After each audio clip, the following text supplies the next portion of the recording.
Hello again. Welcome back to another week of A Photographer Talks.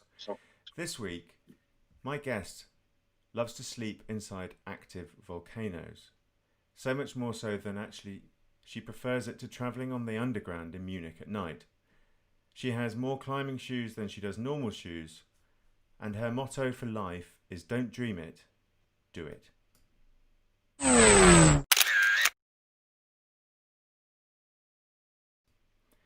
Ulla Lohmann. Ulla Lohmann is a freelance photojournalist and filmmaker, an elected member of the Renown Explorers Club, and her work is represented globally by National Geographic. Ulla has completed expeditions to volcanoes in Papua New Guinea, climbed to the highest volcano in the world, dived in Polynesia, trekked in Madagascar. She's crossed the Dolomites by foot, bike and by climbing, and published a book about it. She is also the world's first woman to set foot inside the active Benbow volcano in Vanuatu. In her own words, the camera is a door opener for the hearts of people. Being a photographer, she has met so many amazing people, often in remote places, that she would not have met otherwise. They have inspired her and changed her way of life, constantly teaching her new things. She hopes to achieve that through her images she can give the people in these faraway places a voice who have inspired her so much. Please join me in welcoming Ulla Lohmann to your screens. And voila. Hello, Charlie. Hello, Ulla. Very nice to see you. How are you? Oh, really well. And thanks for that introduction. I actually got little goosebumps when you were reading it. And it sounded so nice when you said why I photograph, because this is all I want to do, like inspire other with my images. And you put it in so nice words. Thank you. Oh, well, they're a little bit of help from yourself, but thanks for coming on.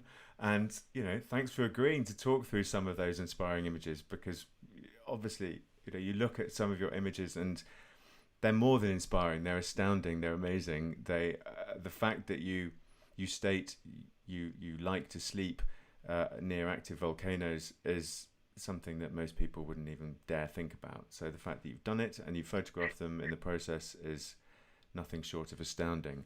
So, I think I used an image of yours from Vanuatu as one of our little sort of the marketing image, and they're definitely the images that I've got to know you for. Sort of the burning red fire is something that Ulla Lohmann has become renowned for. So starting with the image of Yazua volcano in Vanuatu, I'd just like to know and have you explain what was it that started you, or rather what started your fixation on volcanoes? Look at the image. It's all about the power of the earth and how small we are as human beings. And my father took me to my very first volcano when I was 8 years old. And I just remember that he showed me the destruction, what a volcano can do, because we went to the city of Pompeii, which has been destroyed by the Vesuv volcano.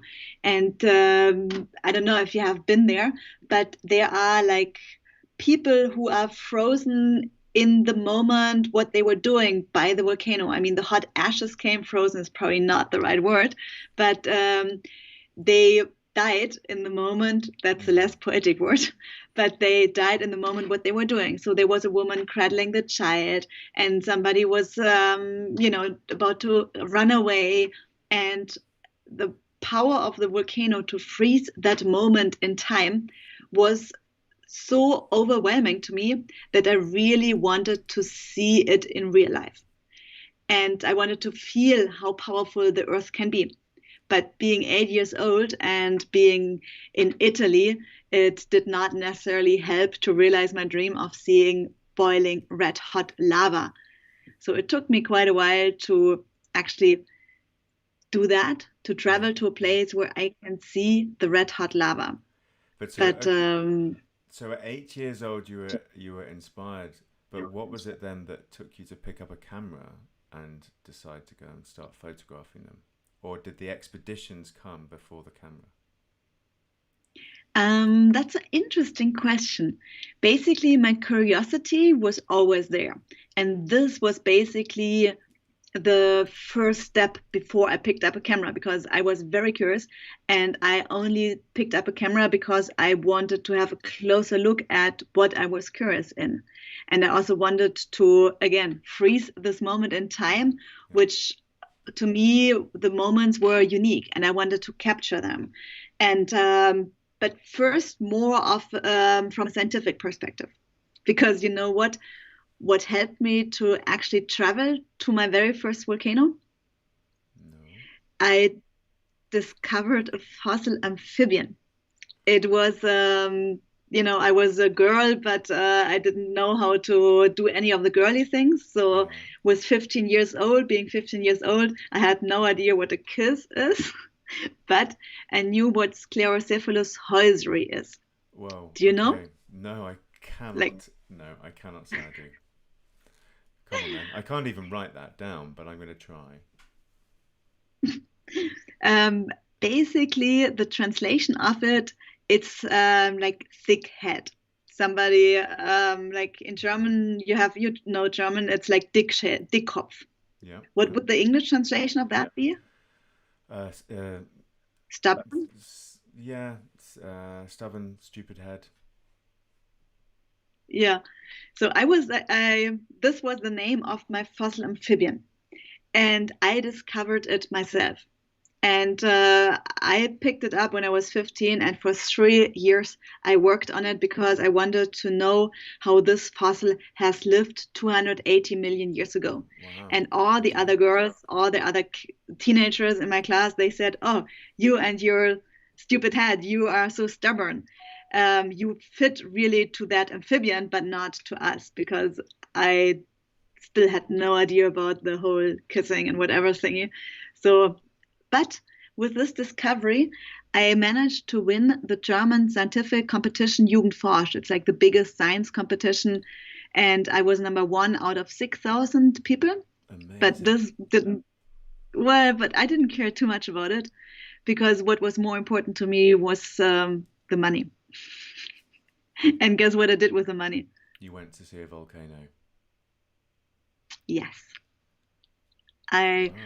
went traveling the world, but of course, in that course, I wanted to realize that childhood dream of seeing an active volcano. Mm. So I went to Vanuatu Island, because this is an island chain made out of 83 islands, and most of them are actually active volcanoes. So this, to me, was a place where I thought I could actually see the volcano, Yeah. Okay. and so I did. Oh my word. But that was your first expedition, effectively, and you've Well, my own, yeah, my own expedition. I don't know if you call that an expedition. What's the definition of expedition? well, that's a good question. Clearly, you're the person to answer that, not myself.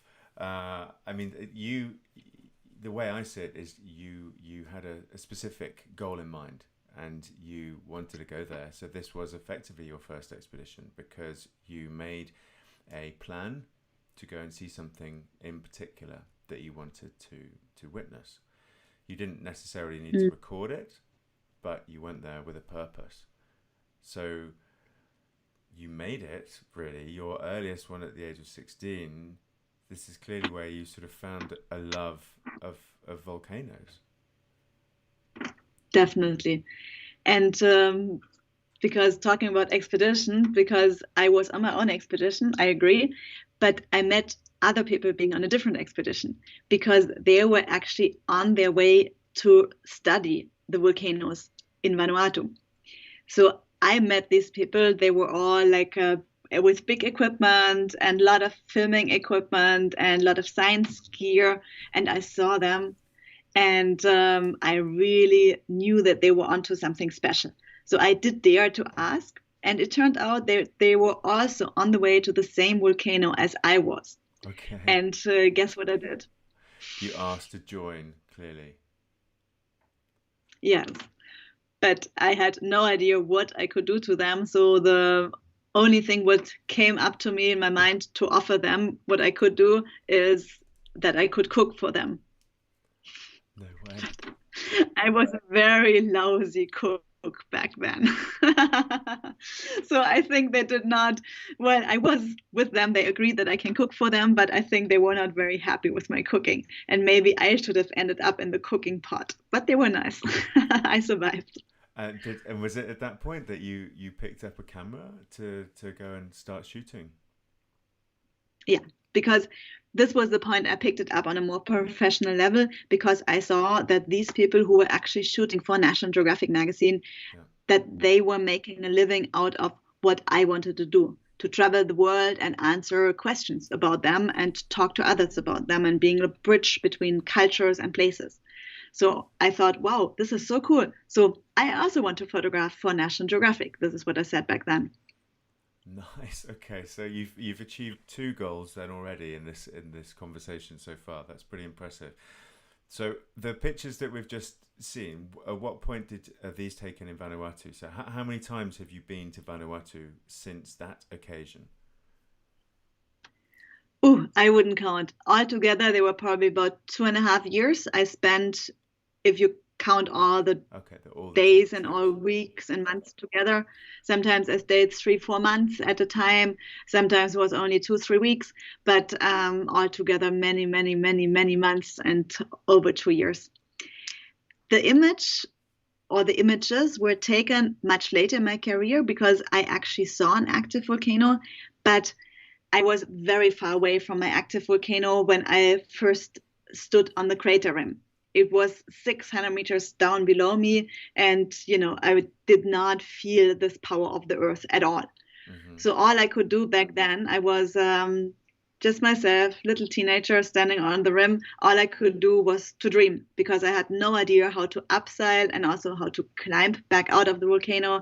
I had no idea about the volcano itself, about the people, local culture, and local custom. So that's why it took me many, many years of coming back to the place to understand the volcano, to understand the people, and also to be able to take these images because yeah, I mean, you need to be at the right time, at the right place, and you need to be safe and lucky. So a lot of different factors. Yeah, definitely.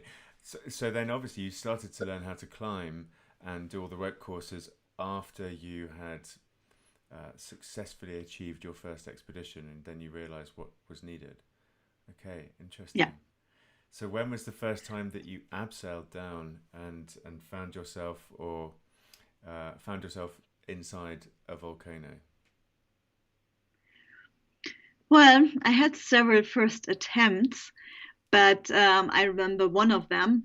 We were halfway inside the volcano, 300 meters out of 600, when it started to rain.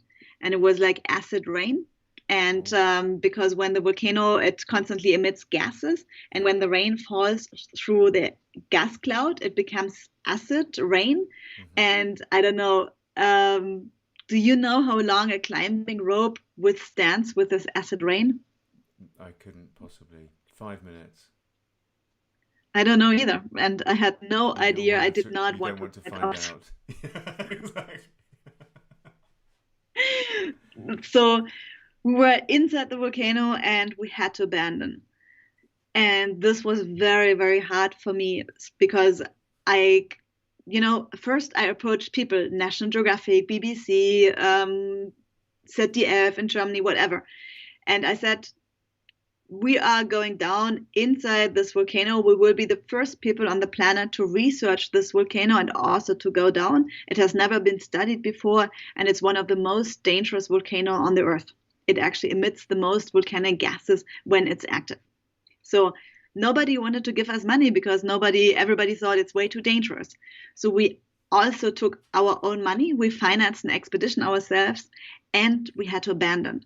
So this was Oh, very, very, okay. very hard and hard for me to give up. But then eventually, after a lot of persistence and several attempts later, it happened that we went down finally. And that was in Vanuatu, or is this Benbow? Yeah, that is Benbow volcano in Vanuatu. Yeah. Okay, so here we go. We've got a shot here of Basti in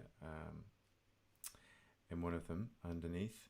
and then the second shot is this is the most incredible image actually of you stood there with, well, it looks like hell on earth actually is what it looks like. It's pulsing mounds of lava, and you are there taking a picture of it.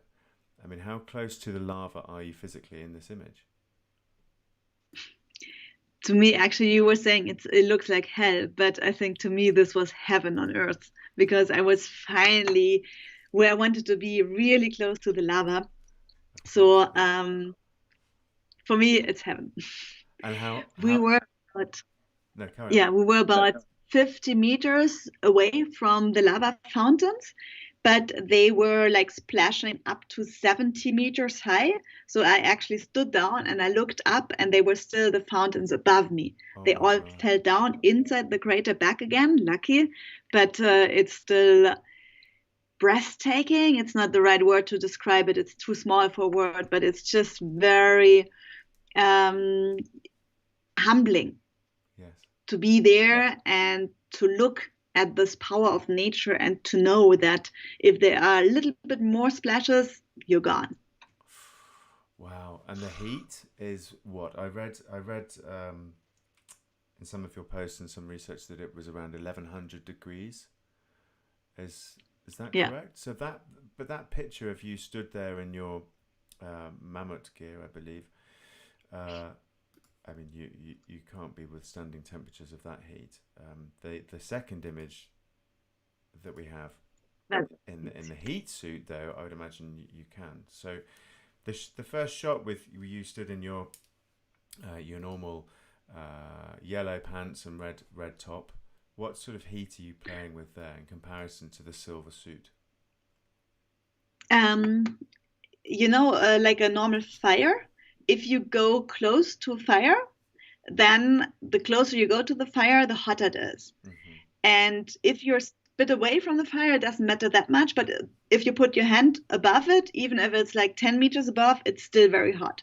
So it's basically, a lava lake is nothing else than a big campfire. Mm-hmm. So the closer you go to the ledge, the hotter it is. It does not really matter if you stand very down below the crater or if you stand 100 meters above, but if you go to the edge, it's very, very hot. So on the first picture, I'm actually a bit backwards from the ledge. I'm a little bit higher than on the other picture, but the moment you step onto the ledge, and we needed to be close to the ledge or like above the ledge, because we wanted to take a zero sample, which is a sample of the fresh lava, to be able to know what gases are inside and to get some clues if the volcano would erupt big time or not.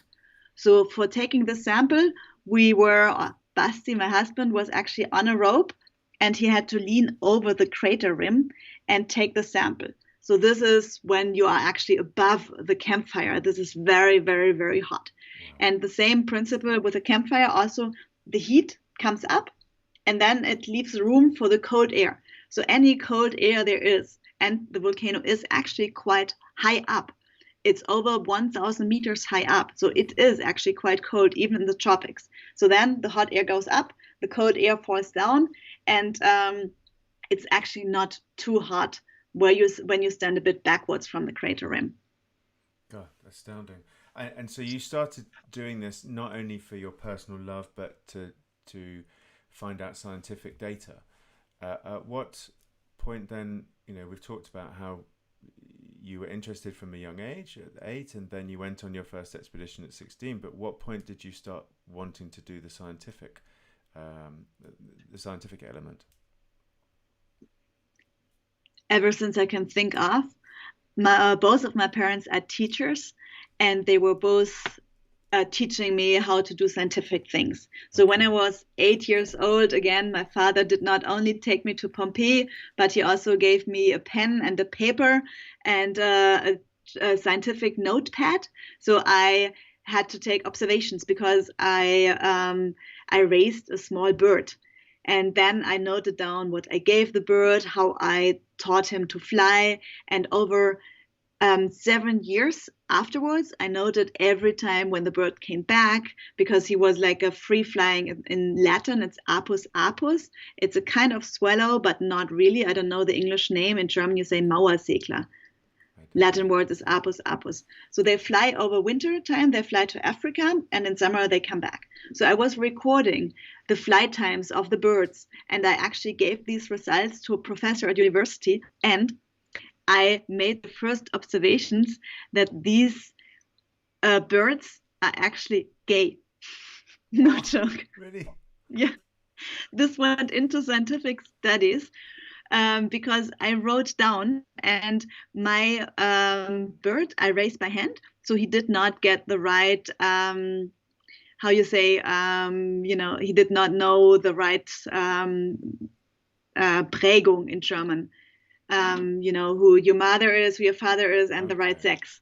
So, and then he mixed it up, and he did not know if he's female or male because he didn't grow up with his real parents. So then he just followed a couple. And he helped them raising the birds, the babies, but he did not breed himself.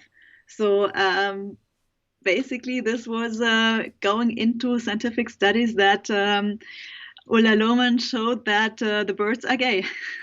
Incredible. So much for my scientific love. So if you find out these results, and if scientists take your words, and I published 5 scientific papers so far. I spoke in Peru at the International Science Congress. I published papers on volcanoes. So, it's very fascinating world out there of science to show true facts and to make people realizing new things. So for me, this was always a big part of journalism, the truth and showing the truth in appealing images. And getting people interested in nature and in fun facts as well. That's incredible. So you've sort of done an amazing mix of being an explorer, of being a photographer, of being a scientist, and being a journalist, effectively. So it's not. That's what always... I'm aiming for. Say again? That's what I'm aiming for. Well, you're doing quite well so far, I think, definitely. But it's not always about volcanoes, though, is it? It's about the lands that they're in. But we've seen in some of the locations that you've been to that it's also about rituals.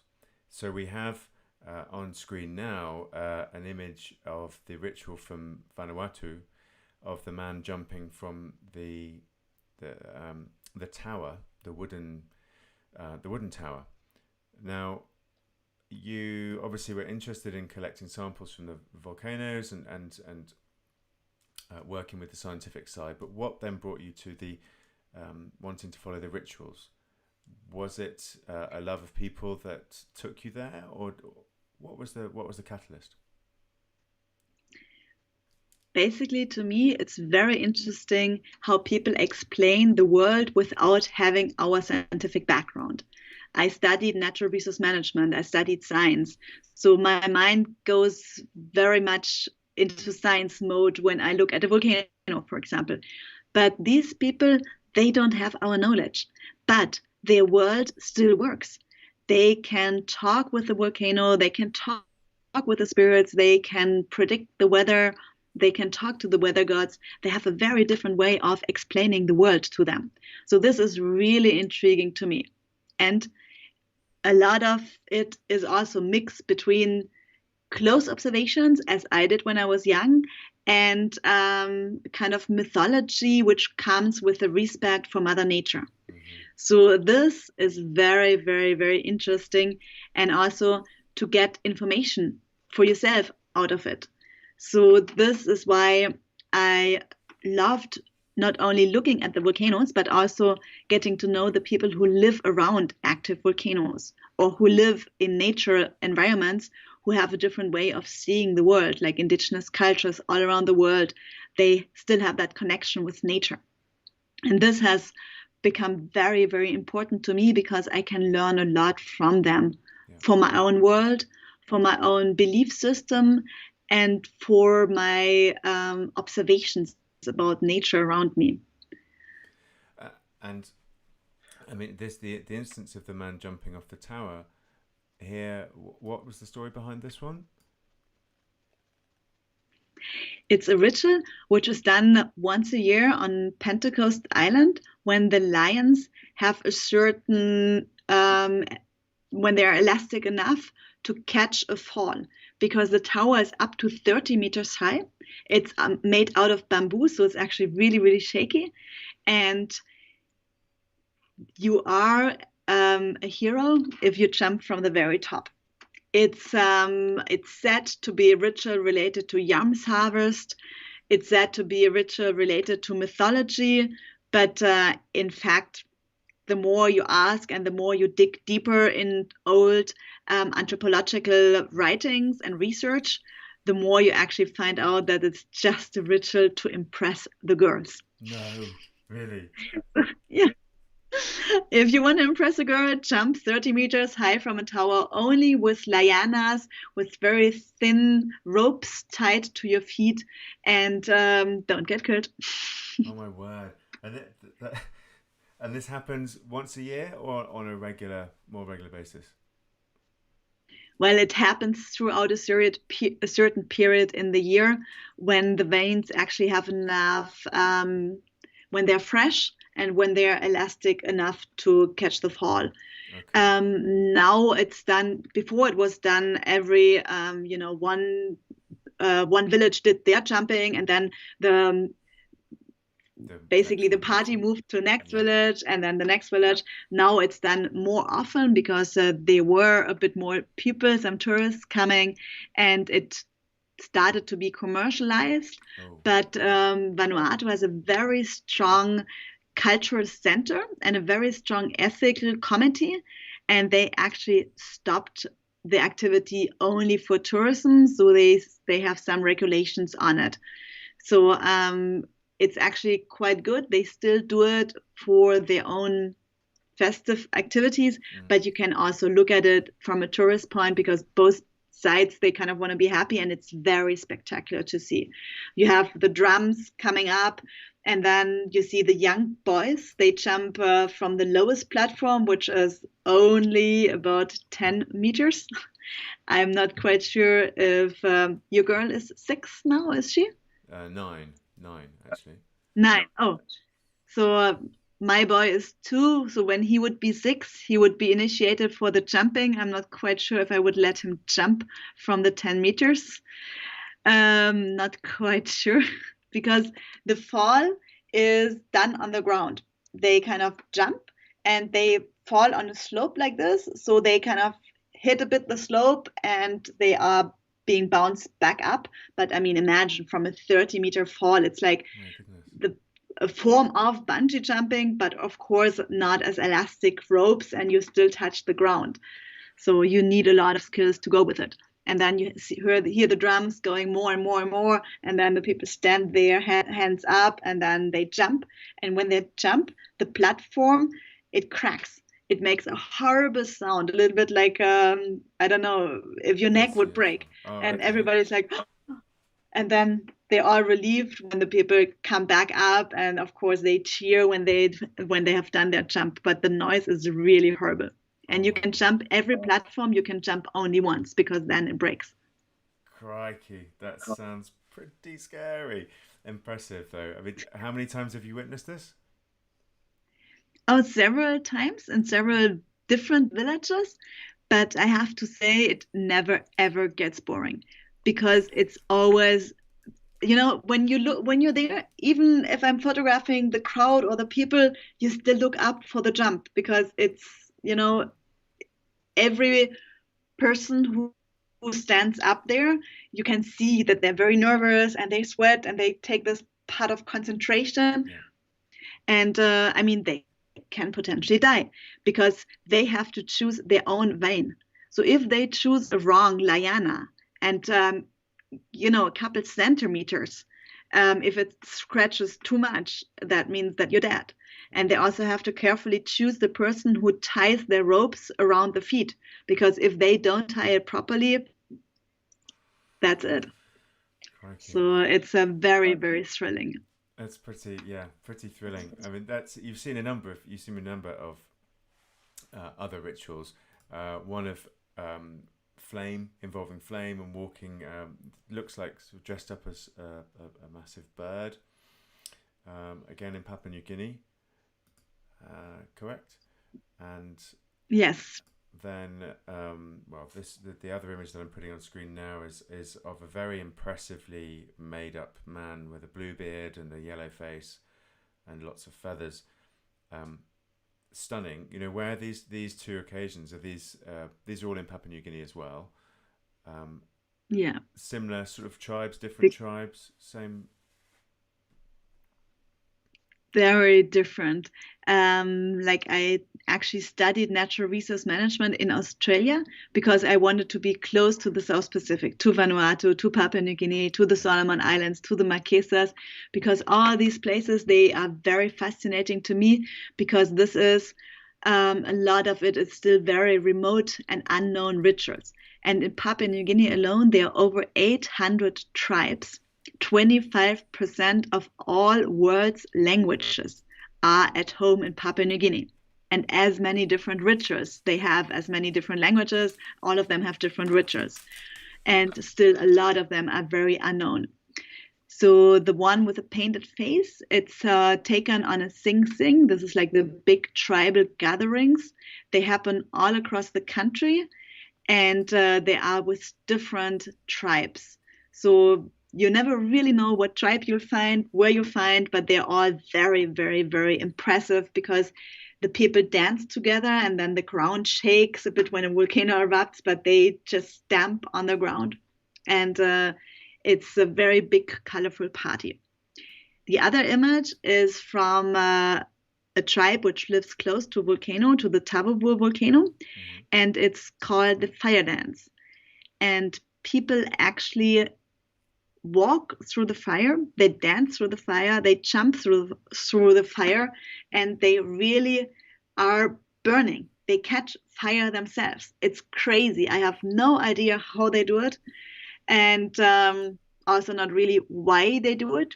It's like a very sacred man society. It's a lot of things are connected to man. So Mm. maybe you could get to know how they do it, but you would not be able to tell it to other women. And I will never be able to get to know it because I'm a girl. So as much as I don't like it, but in these cultures, you have to respect your place and then you get respect. And, you know, I don't have to know why they do it.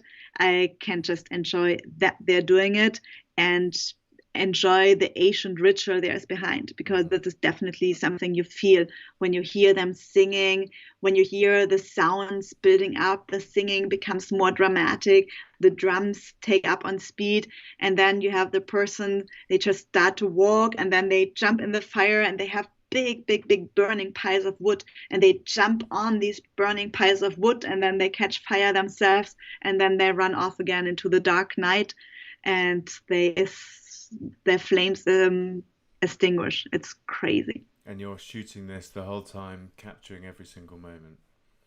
Well, some of Yeah. them. So, obviously, to be able to go and shoot those pictures, you say you have to earn their trust and their respect. Um, there's obviously one story of yours which is very close to your heart, where again in Papua New Guinea you visited a village. Now, hopefully, I'll click on the correct picture here. No, not that fellow. You went up to a village um, in Papua New Guinea and started ingratiating your way with the elders and the people of the village. The shot I've got on screen is you rubbing noses with one of them, um, and the second shot is of you meeting Gemtazu.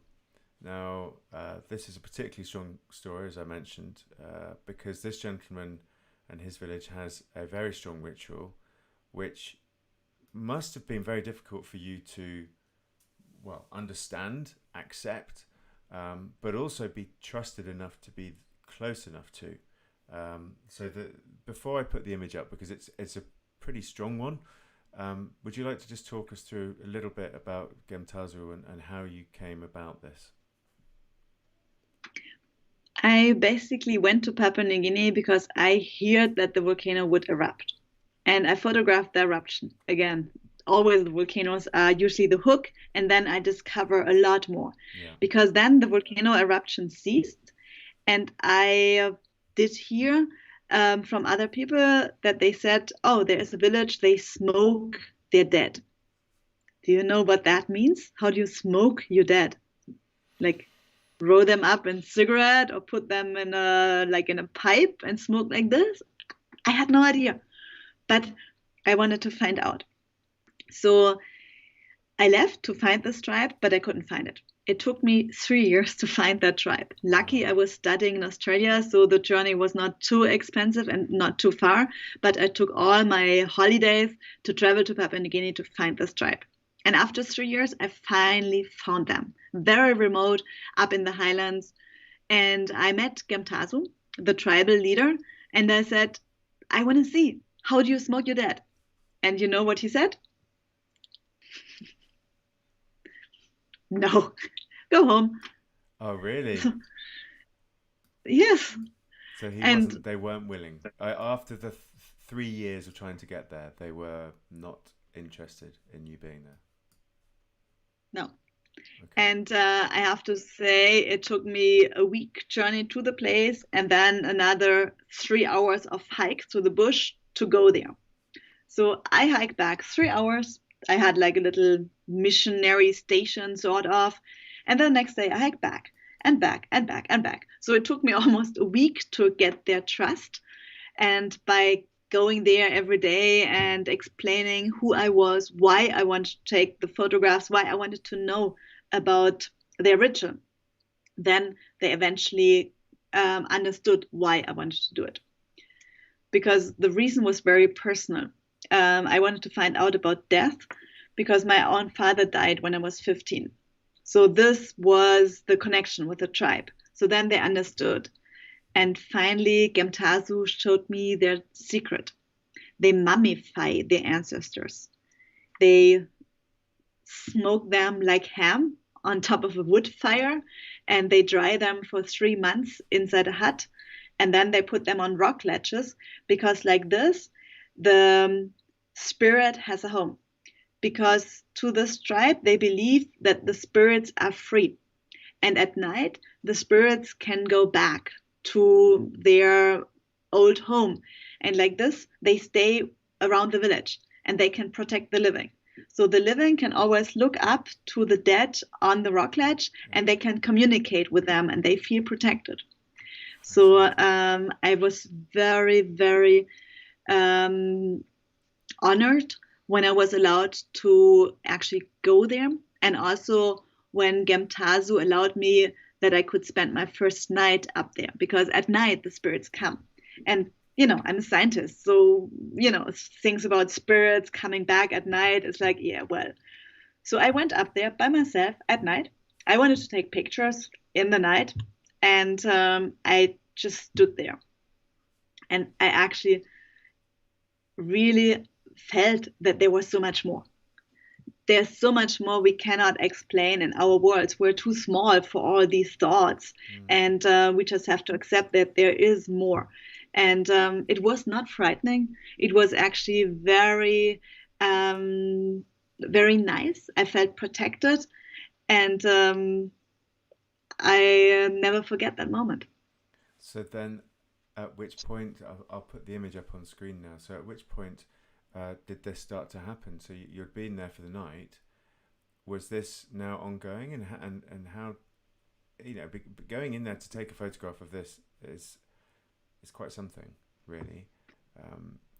How did you manage to gain their trust enough to be able to do that and to be able to share it with the Western world?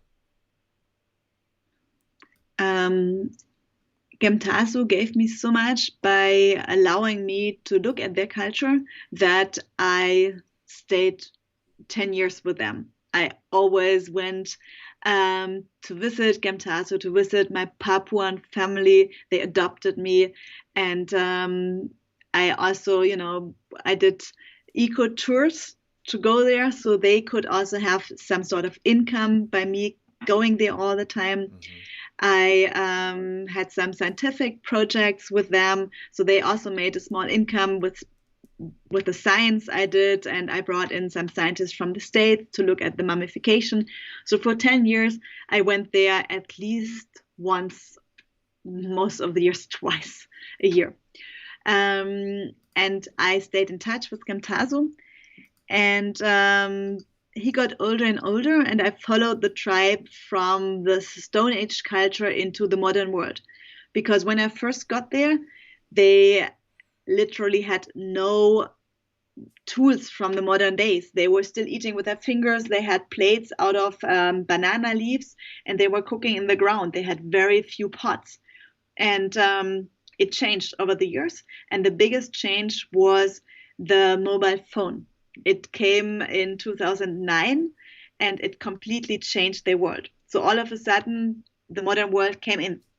And for Gemtasu, it was clear that with the arrival of the modern world, this would mean the disappearance of their culture. Because it takes 3 months to mummify.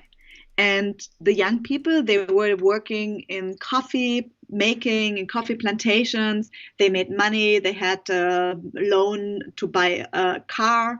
And they were working, in the city, because now you could also move away from your village. You could still keep in touch with the people in the village with mobile phone.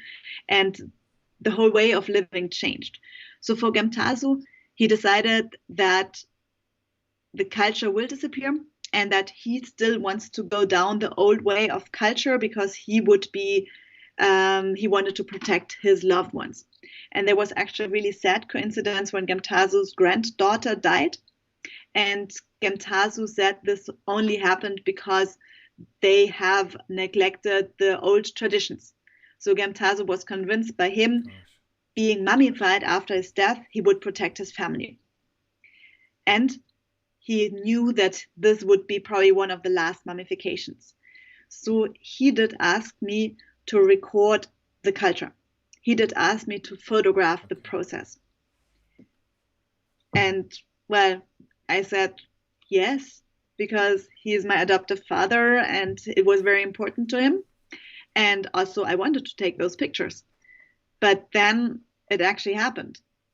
And I was in Papua New Guinea. We had a tour with photo enthusiasts to show around Papua New Guinea. And we went to the village near Gemtasu's place. And then they talked to me that Gemtasu has passed away 3 days ago. And I didn't go. I couldn't go. I mean, it was too much for me. So I said, yeah, well, I'm sorry. And I left back home. But, I mean, imagine, could you sleep? I couldn't. So I went back to Papua New Guinea straight away.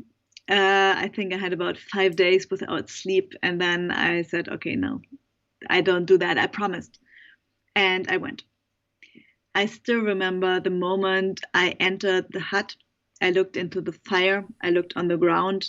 And then I slowly looked up. I saw the feet. I saw the legs. I saw the swollen belly. And I was scared. It was so different. This was my adoptive father, Gemtasu, who I have known and loved for 10 years. But then, the moment I looked in his face, I smiled. Because he was smiling. He looked so peaceful. He was sitting with all his family around him. They were all tending the fire, looking at the smoke, looking at the temperature, and they were eating and talking stories. And it was such a peaceful setting. And he was sitting in the middle of the whole room, very proud and still being a part of it all. Amazing. And this was the moment where I kind of had to smile amongst all my tears. And this was the moment where I felt that he's still there somehow. But this was not the moment where I took photographs. Okay. I mean, imagine. No, you need to do it slowly, I can imagine, as a process. Yeah. It took me 3 days before I took my camera, and I took it only because the family has asked me. They said, hey, you promised to Gemtasu. So I took some pictures. not really concentrating on the images. I was lucky that there was a lot of smoke and some lights with the people anyways. So, I just clicked, and then I put them on the side. I was living with them for a while and smiling, grieving, celebrating life, and everything was kind of okay. It was like in their world. So, it felt like really saying goodbye and helping him to get to a different state. But then I was back home, and I was in my world, and I was like thinking about what I have lived, and it felt so unreal. And I did not look at any of the images. For 3/4 of a year, I could not look at them. I had a very bad consciousness because I promised him, but I couldn't. And then I eventually did it. And I think for 3 weeks, I stayed home. I cried and I looked at the images. I selected the best ones. You know how you do. You go if this image is sharp on the eye, or if this is sharp on the nose, or where the focus is, and this is no good, and this is no good. And it was crazy. And then I eventually showed the images for the first time. I think this is when we met at Photokina, when I showed the images of Gemtasu. So a long process. And that's the most difficult process you've had, would you say? The most difficult expedition? Definitely, because there were so many things coming from my own story. Because my father committed suicide because he did not want to live anymore. But I was angry at him. So by believing that Gemtasu is still a part of our world and that he still protects us, it became clear to me that, my father, probably he has left us in person, but not in spirit. Yeah. So this was very, very, very important to me to realize, and I'm forever grateful to Gemtasu that I could live this process and that I could come to terms and into peace with what has happened. Absolutely. Well, we're very grateful that you photographed it and shared it, because modern day, the way we live, you said you came back to your world. It's very difficult to comprehend that something like that still exists and happens, because that is the type of thing that we read about when we are studying historical texts or kind of caveman rituals, but that's something that up until 10 years ago was actually happening. So that's pretty astounding, and I'm sure you got some extremely strong comments, traction, and interest from those images. Yeah, like it has definitely helped people reflecting about photography and people reflecting about cultures, because it is a lot about his culture, but looking at ours as well. What do we keep from the culture of our parents? What is our culture? Like, why do we say, wow, they have an amazing culture, but where's ours? Why should we say, you have to preserve your culture living in the jungle, but we don't even speak the dialect of our local village anymore? Like, I don't even speak it. So, it kind of makes people think about themselves. And this is really what I want to achieve. They should reflect about themselves and about what's important to them. Yes, indeed. Well, I think clearly you've made that connection. You've made it possible. Where was this story published initially? Initially, it was published in National Geographic, but I also published it for Geo magazine, and it was shown on National Geographic channel, but also on the German ZDF. So it has definitely helped me to get like a foot into the world. Okay. But this already happened when Gemtasu was alive. So the images of Gemtasu getting mummified they were only shown on National Geographic channel, and on ZDF it was like a co-production, an update on the old mummy show I have been doing back in 2015, 2010. Oh, already back then. So it has only been an update. So there is no real film about the process of mummification yet, but I have a lot of footage, and I'm actually working right now on a film narrated by Gemtasu himself, Oh, wow. because he narrated a lot, and he gave me his words. So the film is done and the edit. So now I'm still putting Gemtasu's voice over it. Yeah. Astounding. And are we allowed to ask when this is going to be released? I don't have a release date for it yet, but I assume sometimes next year. So yes, and I want to have it accessible to as many people as I can, so they won't be like a broadcast or anything, and it will be on the internet, because I want other people to think differently about death, because it's still a part of our life. And if you accept death being a part of our life, I think that lets you enjoy every moment which is given to you much more. And I want people to be happy with their lives, and if they're not happy, they should change it. Very true. It was that very well said, first of all, but is that where you, how you decided on your motto? Don't dream it, do it? Definitely. Because life is too short to only like think, oh, I should do this, or one day I want to do this. One day it's over. So sometimes it takes a long time, as we said about going inside the active volcano and seeing an active volcano. It took me so many years, but I insisted. I started climbing, I started to learn about volcanoes, and I did all these steps. So if your dream is big enough, you will be doing all those steps. And then if you realize your dream well, that's a life well lived. Indeed. Well, maybe this is what gives you your non-stop amount of energy, your desire to keep on. You know, I've never met someone so smiley and so full of energy. You know, you're still pushing the boundaries. You're still going out there. You know, we can touch on not only were you in the village of Gamtaza and you covering that, but obviously you were also there to cover volcanoes and other other communities, and I'm sure that the smiley approach that you have wins them over every time. You know, you have a particular way of living, and obviously you've described your approach to life.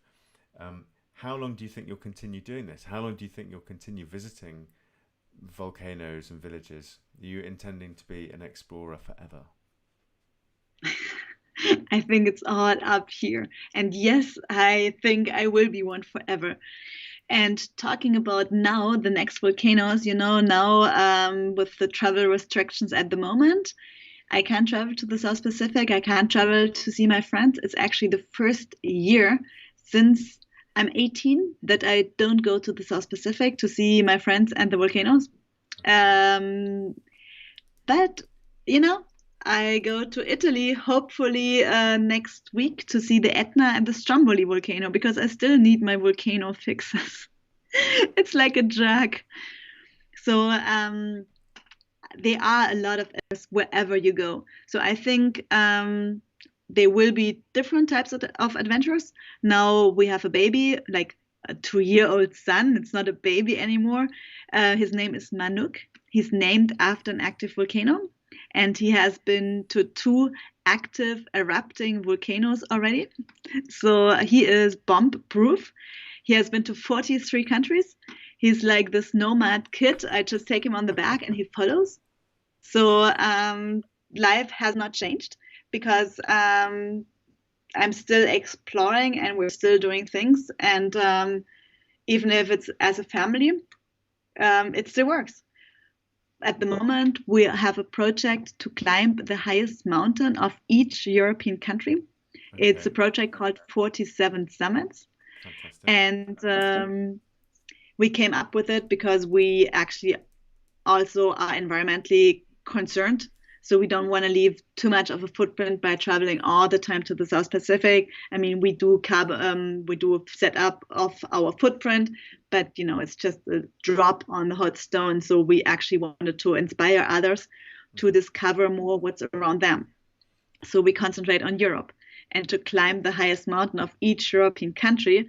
This lets you discover also an entire new world, but in Europe. It's crazy how much there is just around us. And what do you intend to do with the results? Publish a book or make another short film? It's going to be a book. It's going to be a documentary film, and I'm also doing like an internet online Instagram every month. I post on the official Terra X. It's like a show from the ZDF. I post on the official Instagram channel. I have a monthly takeover. I post some on the National Geographic Adventure account, and I'm also going to I'm visiting people who are concerned about the environment, who work around the mountains, because the mountain flora and fauna is very fragile, and with the global warming, the plants and animals, they can't go up any higher anymore. So the fragile mountain environment, it's something what is endangered, and it's very clear if you talk to the people around the mountains who call the mountains the home. And we are finding very interesting people. We are interviewing NGOs. We are talking just to normal farmers in the Balkan, to sheep, to shepherds. And we all find out that they have one thing in common, is the love for their mountains and the love for their home. Crikey, okay. And how is this being funded? Is this funding from yourselves to keep this rolling, or? Yeah, I mean, we have small fundings here and there for the book, from the Instagram takeover, but a lot of our projects, it's like maybe 1/3 are commissions, 1/3 are workshops and talks and travels, hopefully again soon. Yeah. And 1/3 is our own projects, where we actually finance the projects like we did with the volcano. Nobody wanted to fund this project first, so we finance it ourselves. But afterwards, we hopefully get some sorts of revenue by selling books, by doing talks, and by making films. So I think if we're talking about the business as a photographer, it's a little bit like going on an expedition. You don't really know what you find. You just have to be open-minded. You have to be curious. You have to be able to change the original plan. Absolutely. And in the end, you will get a result. You don't know what you'll get, but you will get something if you are persistent enough. So to any upcoming photographer, this is the message. Like, think about being on a big expedition. You don't know what you find. You will get something out of it, but you get as much out of it as you put in. So give your very best, and eventually it pays off. And it always pays off. Be agile, be determined, and believe in yourself, clearly. Well said, Charlie. So Ulla, we're at the end of our time here. But I've got a couple of people have dropped in saying, hi Ulla from Sios Productions. Justus Steinfeld says, late hello Ulla, great to see you. And Thijs Egelschot, very inspiring story about volcanoes, climate, gemtazel and photography. So thank you very much for joining me. And I feel that we've got many more images that we could talk about and many more experiences. But I very much look forward to seeing the results of 47 summits. It depends how long that's going to take you, though. That sounds like it's quite a long project. It is, but we have only, I think, 11 summits left.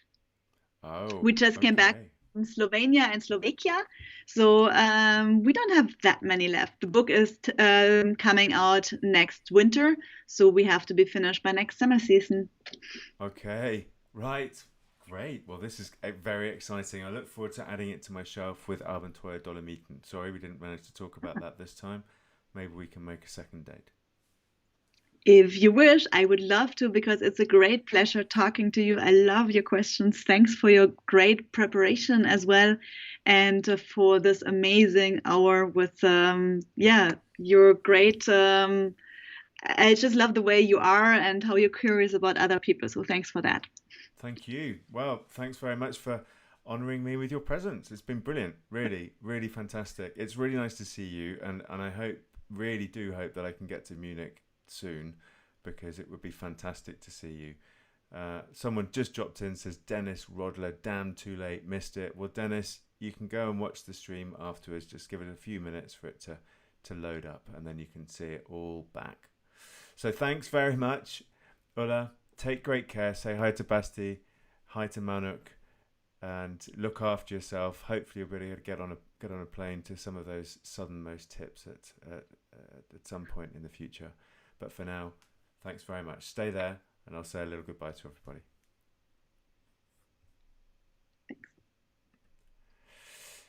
Thank you very much. Amazing. Really, Ulla is a supremely inspiring lady. To be able to achieve all those things and know what you want to do from the age of 8 through to 16 is quite stunning. The expeditions that she's done, the places she's been, as stuff that really most of us can only dream of.